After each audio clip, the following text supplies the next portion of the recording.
alam dunia beki keeng loba jalma nu malaweung. Sidina Umar teh jawara geledegan, mabok aya di anjeunna, awewe aya di anjeunna, ngabunuh aya di anjeunna, kurang kumaha kajawarana Sidina Umar.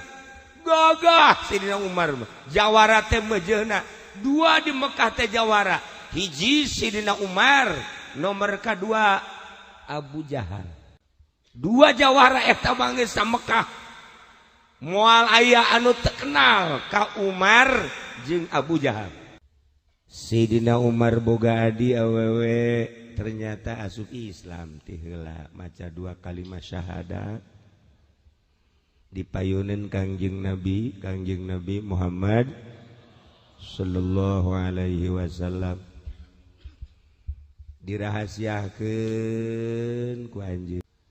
Menang sababaraha poe kunjungan deui ka Kangjeng Nabi, kabeneran turun ayat dibaca ku adi Sayyidina Umar, balik ka imah maca lalaunan, a'udzu billahi minasy syaithanir rajim, bismillahirrahmanirrahim, Toha ma anzalna 'alaikal qur'ana litashqa illa tadhkiratan liman yakhsha. Kadang ku Sidina Umar, hei naon nu ku sia dibaca, naon nu ku dia dibaca, oh jawara asana kabar neglang heula teh Sidina Umar. Ayo baca ku dia, lain teu baca, pedang geus teu disarangkaan deui, baca mun teu dibaca ku aing sia beuheung sia beak ya. Dibaca tuh bari ngageter-geter. A'udzubillahi minasyaitonir rajim. Terus bismillahirrahmanirrahim. Toha. Nu embat sia macana cari Baihaqi. Kaget jadi aduh geter-geter. Baca awas ya, ayo terus. Toha ma anzalna 'alaikal qur'ana litashqa illa tadhkiratan liman yakhsha tanzilan mimman khalaqal arda was samawatil 'ula.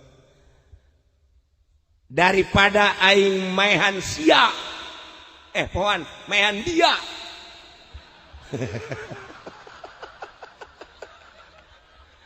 Aing mah maningan maehan dia menang ti sae tah. Henteu maningan kula bae nu dipaehan daripada itu. Menang ti saha dia? Ayo. Menang ti Muhammad. Hah. Oke, aing mah Muhammad heula paehan karak dia. Tungguan ku dia di dia ulah ka mana dia? Lancar teh Sidina Umar bahasa Pandeglang nya. Siap. Asana ieu mah lain Pandeglang, rangkas ieu mah. Eta Sidina Umar kaluar ti imah eta ngagidik ditarahnya ku babaturan-babaturanana. Umar, di ka mana? Dengekeun ku dia. Aing da ka Muhammad. Pokona lamun Muhammad encan pegat beheungna ulah disebut Umar jawara Mekah. Tungguan ku dia di dia. Hulu Muhammad ku aing dibawa ka dia. Deuk sanu ngalarang, deuk sanu ngalawan aing. Atuh kabeh keprok. Setuju, Umar. Langsung berangkat ke masjid. Langsung berangkat.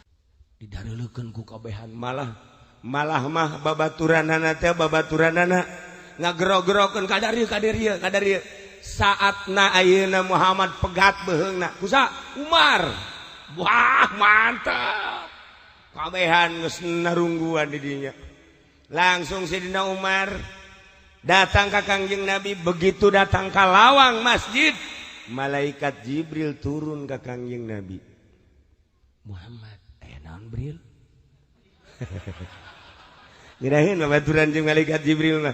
Lamun urang keur sibuk kadenge aya Haji Pen datang, Pen. Sia mah kunaon ka dieu? Aing keur riweuh datang sia beuki riweuh aing mah. Atuh riweuh aing mah jangan riweuh gaya sia riweuh aing. Ngirahin ka kitu yo malaikat Jibril. Naon Bril? Di hareup aya jawara Mekah datang maksud endek asup Islam. Bayangkan coba. Cak atuh Kangjeng Nabi tenang jeung sabijaan malaikat Jibril mah. Langsung Sidina Umar dikieu-kieu pedangna. Mana Muhammad? Cici Kangjeng Nabi. Iya Muhammad. Iya Muhammad. Coba ayat anu tadi dibikeun ka Adi baca. Baca. Dibaca ku Kangjeng. A'udzu billahi minasy syaithanir rajim. Bismillahirrahmanirrahim. Pedang dikieukeun. Baca. Kabeh narongton di sisi masjid. Paeh Muhammad kuari. Paeh Muhammad. Toha ma anzalna 'alaikal Qur'ana litashqa. Illa tazkiratan liman yakhsha. Dada turun leungeunna ka dieu. Tazkiratan liman khalaqal arda was samawati al-ula. Turun ka dieu leungeun. Cak nu nongton pedang turun. Ar-Rahmanu 'alal 'arsy istawa. Pluk raga. Langsung depak ka Kangjeng Nabi. Muhammad, pagahan syahadat Umar. Umar pagahan syahadat. Itu langsung ka dieu. Morandang Sidina Umar. Morandang. Dicekel ku Kangjeng Nabi sasalaman. Tuturkeun Asyhadu an la ilaha illallah wa asyhadu anna Muhammadan Rasulullah.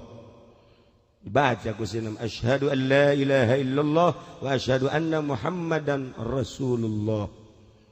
Langsung dipeluk ku Kangjeng Nabi. Umar. Cek Sidina Umar naon sababna kula asup Islam? Ji. Cak Kangjeng Nabi. Kunaon aja ka kula atuh. Naon sababna? Oca Kangjeng Nabi kula selalu ngadoa ka Gusti Allah. Ya Allah ya Rabb, kuatkeun agama Islam, kuatkeun agama anjeun ya Allah, kuatkeun agama anu dipikaridho ku anjeun ku dua manusia, ku dua jawara, Umar atawa Abu Jahal. Ternyata anjeun anu ditarima eta doana.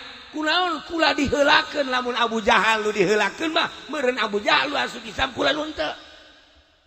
Eta mah geus urusan Allah, lain urusan Allah. Anjeun eta ngadoa mudah-mudahan dikuatkeun agama ku ngaran dua ngaran, hiji Umar atawa Abu Jahal. Muhammad lamun anjeun ngadoana mudah-mudahan dikuatkeun ya agama ku salah sahiji. Dua kusalah sahiji dua jawara Abu Jahal atau Umar. Meureun Abu Jahal nu Islam untung kula disebut ti heula. Lamun kula panderi meureun kula jadi penduduk neraka. Langsung guys cek Kangjeng Nabi guys. Langsung keluar Sidina Umar pedang dibawa deui. Saksian Muhammad. Saha jelema anu ngahina ka anjeun, ngahina ka Allah, ngahina ka agama Islam, ulah anjeun kula anu ti heula bakal nebas huluna. Saksian. Langsung berangkat keluar pedang di kieu-kieu. Kakara keluar doang, Mar. Cenah dek kabunuh Muhammad. Malah maneh anu beluk ka Muhammad. Sia masa kitu, sia ngahina. Aing teh tadi ngomong ka Muhammad, saksian di lemah nu ngahina, ku aing pencit, sia nu ti heula bres pencit. aing dah sia cek Sidina Umar. Bohongan siapa gelana? Di bawah huluna. Huluna di bawah, getih ngaraca keneh. Pan ditarungguan kudu ditu. Kuno tadi babaturan teh. Wah, pedang nage pinuh ku getih. Hulu Muhammad nage di bawah. Watu tanggal prakabe.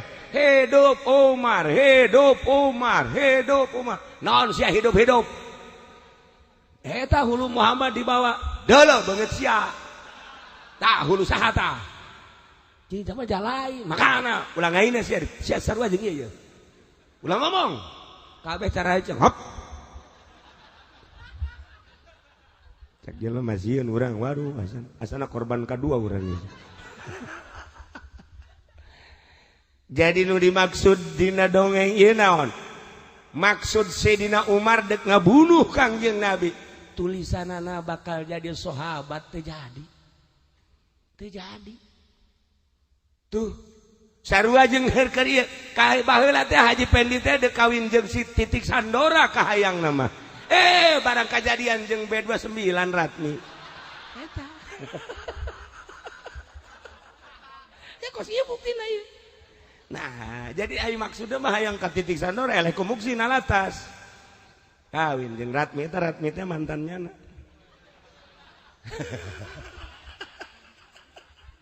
Masya Allah. Beda. Nah iyalah takdir Allah.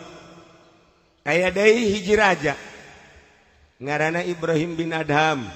Raja. Manehanana hobi ngalah hewan, moro. Naik kuda anu panghebatna, make pakaian anu panghebatna, pinuh ku taretes mutiara, diiring ku penggawa-penggawa, berangkat ka leuweung, kapanggihlah jeung rusa, dikejar ku Ibrahim bin Adham, barang datang ke perbatasan, katikem rusa ngomong, hei Ibrahim, sebenarnya mah anjeun diciptakeun lain jang kikieu. Dulu di Lauhil Mahfuz anjeun mah lain jang kikieu. Cek Ibrahim rusa bisa ngomong. Kaget Ibrahim bin Adham kaget. Oh. Dula deuleu nya na, barang dula deuleu aya pengembala. Tukang ngangon. Kadieu ceng. Kadieu. Aya naon? Kadieu. Ieu pakaian kula pake ku anjeun, pakaian maneh jang kula. Atuh bagus teh ulah ngomong, ulah ngomong. Ulah loba omong, kadiekeun teh baju. Baju tukang ngangon dibikeun, bajunya na dibikeun ka dieu. Calana tukang ngangon dibikeun ka Ibrahim, calana kerajaan dibikeun ka tukang ngangon. Kuda dibikeun ka tukang ngangon. Guys, ulah bebeja ieu ti kula nya geus gara ka istana ka ditu. Kula mah kabur kitu eueuh.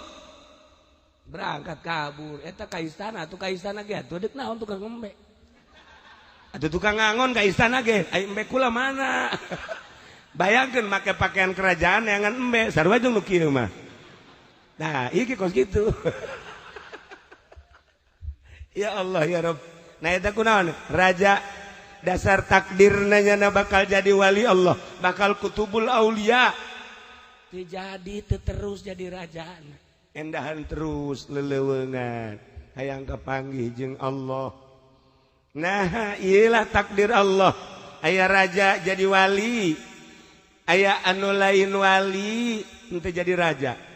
Atuh ambar aya teh mah kitu mah. Nah, aya anu sugih jadi wali, aya anu susah jadi wali henteu sugih henteu. Ieu. Masya Allah karim. Nah, ieu takdir Allah.